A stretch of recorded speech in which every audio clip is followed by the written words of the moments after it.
Totoo ba na galit tuloy ba ang laban ni Casimiro at Donaire? Alam po ninyo, kasi si Bob Arum nagsabi na ang December 11 yata parang meron na naka-schedule no sa kanya. Pero kung eto po kung si Casimiro ang masusunod, kung si Janrel po, yun talagang masusunod kasama na yung siyempre yung kay Inoue.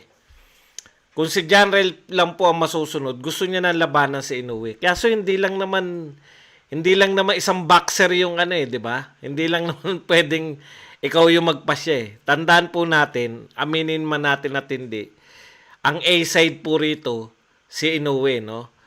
Kahit po sa Twitter, sa Facebook, sa YouTube, sinasabi ni Inoue na gusto niyan labanan si Casimero, ilang beses na pong na-postpone yan eh.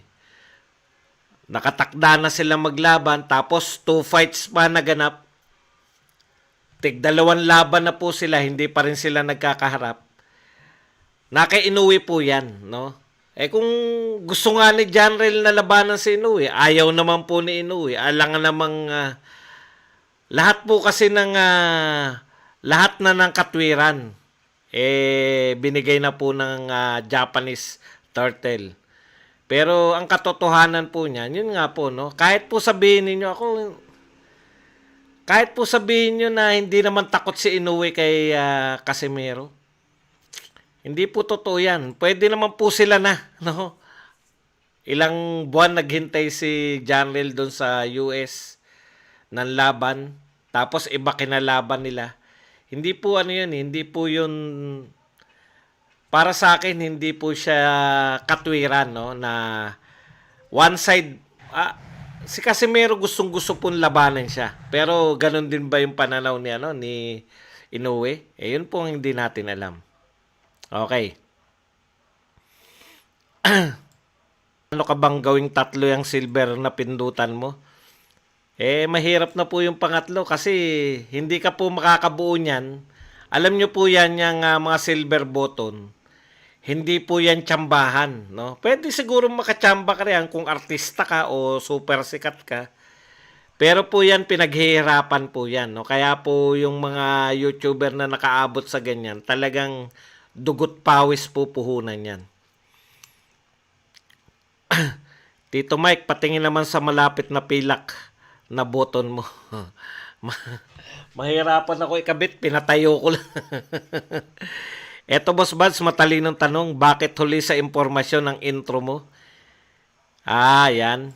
Kasi ang dapat kasi yan, una sa balita, una sa impormasyon. Dapat yun eh. Kaso, siyempre magre-react yung marami. Kala ko ba una ka sa impormasyon, bakit nauna sa'yo? Yun po yun, hindi ka na matutulog niyan para magbantay. Gusto ko po matulog. Kaya po una sa balita, huli sa impormasyon. Para pag may nagsabi, nag-react na huli na yung balita mo, kaya nga huli sa impormasyon. yun lang po yun. Boss Bad, bakit di sumipot si Casimero sa 2 Heroes Welcome? Nako, hindi po totoo yan. Yung Heroes Welcome po, sinipot niya po yan. Yan nga po, di ba yung balita dyan sa may Manila Bulletin? Actually, nilinaw na po yan ng kampo ni Casimero na nasiraan po sila. Pinakita naman nila yung sasakyan. Bakit ka naman hindi uwi? Ang problema dyan dapat kasi pag Heroes Welcome, yung dumating ka doon ka. Hindi, baliktad po eh. Ito lang yung Heroes Welcome na kinakailangan i-schedule, di ba? Dapat kasi, kung saan siya lalapag, kung saan siya naroon, di ba? Doon nyo i-welcome. Kaso, i-schedule, pupunta pa siya sa kung saan eh. Yun po, na-aksidente po yung sasakyan ni Janrel Casimero. Tapos, wala naman pong usapin. Minamalaki lang po ng iba. Wala naman pong usapin. Nag-sorry naman yung kampo ni Richard Gomez, yung mayor po ng Ormoc, na hindi siya nasalubong. Hindi ko alam kung saan bumiyahe si Janrel papunta sa Ormoc eh. Kung ano yung sinakyan niya. Tapos si Janril din naman nagpaliwanag din na hindi natuloy kasi nga na-aksidente sila. Yun lang po yun, no? Parang may kulang sila sa komunikasyon na yung kampo ng city government tsaka yung kampo ni Janril hindi ganong nagkausap sa detalye, no? Yun lang po yun, maliit na bagay. Sa tingin mo magandang Tyson versus Belfort? Alam po ninyo, kaya maganda po yung kay Mike Tyson versus Roy Jones. Kasi pareho po silang retired boxing superstar, parehong in their 50s, no? Kahit po anong sabihin ninyo, sa isang 50 anyos at isang 40 anyos, 50 plus versus 40 plus, mahirap pong isugal yung mga laban na ganyan, no? Kahit sabihin nyo na hindi siya, basta 50 plus ng mga tao, ang hirap na po yan sa boxing. Kaya po okay lang yung kay Mike Tyson tsaka kay Roy Jones kasi pareho silang 50 plus at pareho silang boxer. Pareho silang retired matagal na. 'Di ba? Match lang. Pero yung kare-retire pa lang sa MMA, tapos yung versus matagal ng retired, medyo alanganin po. Yan nga isa sa topic natin mamaya, no? Bakit inaalaw po itong mga ganitong bagay, no? Sino ba si Holyfield, 'di ba?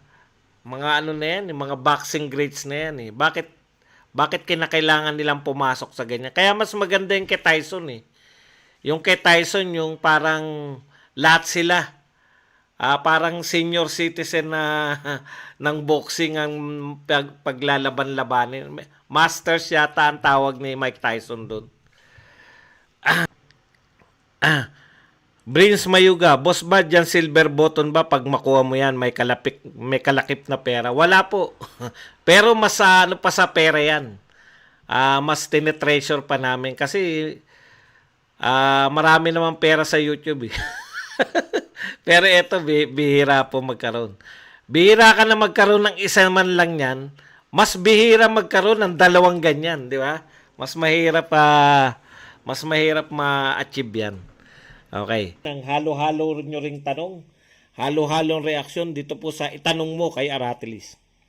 Pansin ko lang, Boss Buds, ang kulang kay Triple M ay depensa at gulang moves o veteran moves kung tawagin. Pero sa tingin ko, hindi na siya pwede naman niyang enhance ang kanyang depensa sa next. Kwento niya nga, no? Alam niya po na body puncher. Hindi naman siguro. Alam niya na body puncher si Seiya, pinaghandaan niya, sinusuntok-suntok niya naman yung sarili niya. Talagang malakas lang daw talagang sumuntok. Inamin naman niya eh. Mas malakas sa kanya sumuntok si Seiya eh. Bagsak na boxing dahil sobrang pag-aalaga ng mga elite fighters dahil sa promoter MMA lang malakas ngayon. Richie Almedo, boss. Kaya nga, Henry Raga. Kaya nga dapat ang makakasave lang po sa boxing, alam din naman nila eh. Si Baba Arom alam niya rin, no? Best fighting the best. Yun lang po ang tanging solusyon. Kasi ang i-expect nyo ba makakasave sa boxing si Jake Paul? Sa totoo lang, pag lumaban na si Jake Paul sa totoong boksingero, nakita nyo retired MMA pa lang yun, hindi niya na tinalo. 'Di ba? Hindi niya na napabagsak. Imagine niyo kung totoong boxer na yung lalabanan ni Jake Paul. Hindi po mananalo yan si Jake Paul. Ang tanging makakasave po sa boxing, yung excitement po na best fighting the best. Paglaban-labanin ng mga promoter yung mag-usap-usap sila kasi wala eh. Walang mangyayari.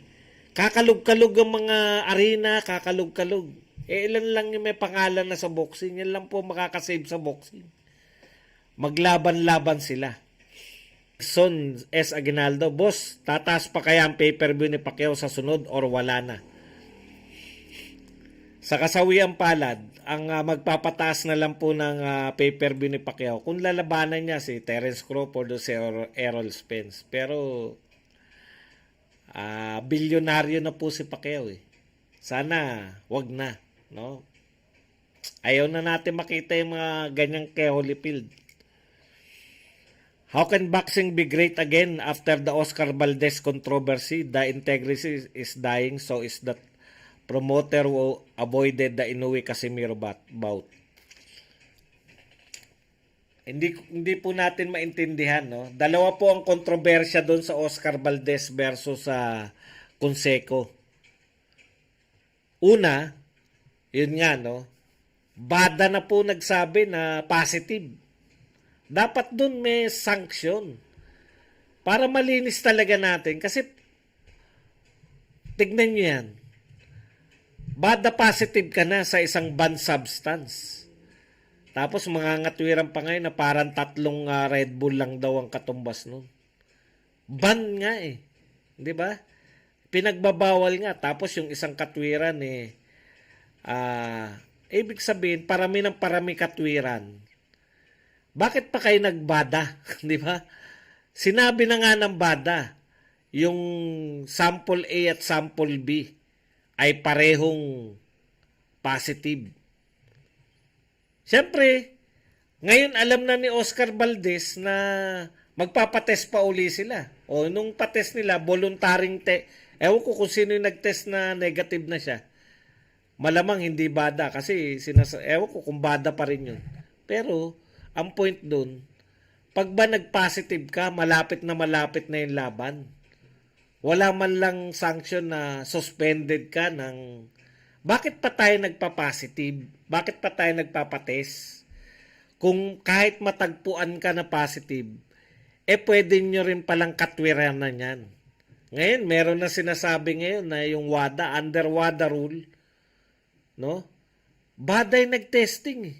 Bakit i-under nyo ng WADA rule? Sabi nga ng WADA, wala kaming ganyan. Ang sa amin, positive ka sa banned substance, tapos ang usapan. Walang in competition, out of competition. Meron pa palang ganun na sinasabi. No? Ito yung mga pwedeng PEDS out of competition. Pero in competition, pinagbabawal lang sila 1 oras bago yung araw na ikaw ay makikipag-compete. Imagine, 11:50 ng gabi. Bukas ka na makikipaglaban, pwede ka pan lumaklak nung pinagbabawal na yun. Kahit matest ka na positive, sabihin, outside of competition niya, ininom yan eh. Anak ng tinapay. Mas malabong rule, mas maraming... Yan, yung exhibition ng mga matatandang boxer, dapat matigil na yan. Pwede naman kung pare-pareho sila matatanda. Katulad nun ni Tyson, tsaka ni... Yan, si Tyson Holyfield. Sige, magpatayan kayo dyan. Pero ilalabang kayo sa 40 anyos, sa 30 anyos. Wag naman. Kawawa naman yung mga... Wala na ba natira sa mga kinita nyo sa boxing nun?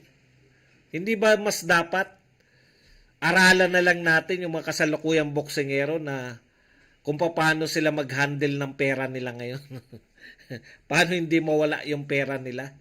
Paano sila hindi lokohin ng mga taong nakapaligid sa kanila? Para sa ganun, pag edad nila, hindi na sila mapipilitang lumaban sa boxing. Yun po yun eh. Tsaka yung testing, kaya nga kayo nagpa-test. Nung naging positive, maghahanap pa rin kayo ng katwiran. Dapat hindi ganun yung patakaran. Yeah? Talagang pabagsak ang boxing. Anderson Silva pa lang, makakatikim na ng talo yan si Jake Paul. Nangarap pa siya kay Canelo. Actually, salitaan lang. Salitaan lang yung kay Canelo. Lalabanan ba ni Canelo yan? Alam niya kasi na hindi siya lalabanan ni Canelo. Kasi bakit naman siya lalabanan? Ibig sabihin, kaya naman ni Canelo na lumaban sa mga boksingero, kikitain niya rin yung kikitain niya kay Jake Paul. Parang naiinsulto si Canelo eh. Mga Meksikano naiinsulto sa mga ganyang lalabanan yung mga warrior kasi sila eh. Boss Bad, yung labang Crawford versus Porter mukhang trahedya ang labas. Bakit naman trahedya? Okay pa rin yan. Kaya lang, hindi siya yung inaasahan natin na tatanggapin na excited yung mga tao, no? Parang pag pinay-per-view to, lugi pa rin eh. Alam nyo, sa totoo lang, ang dapat sigurong gawin ng mga promoter, kalimutan muna yung pay-per-view, no? Wala naman na talagang pang pay-per-view star ngayon eh. Kalimutan muna yan, magparami na uli ng audience, no? Gumastos na rin lang, gumastos na yung ESPN, gastosan na lang muna nila. Lakihan nila yung sweldo, bayad sa mga boxer.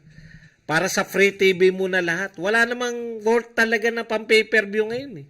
Sa totoo lang, si Jake Paul at si Mike Tyson lang yung kaya magkumand na 1 million pay-per-views ngayon.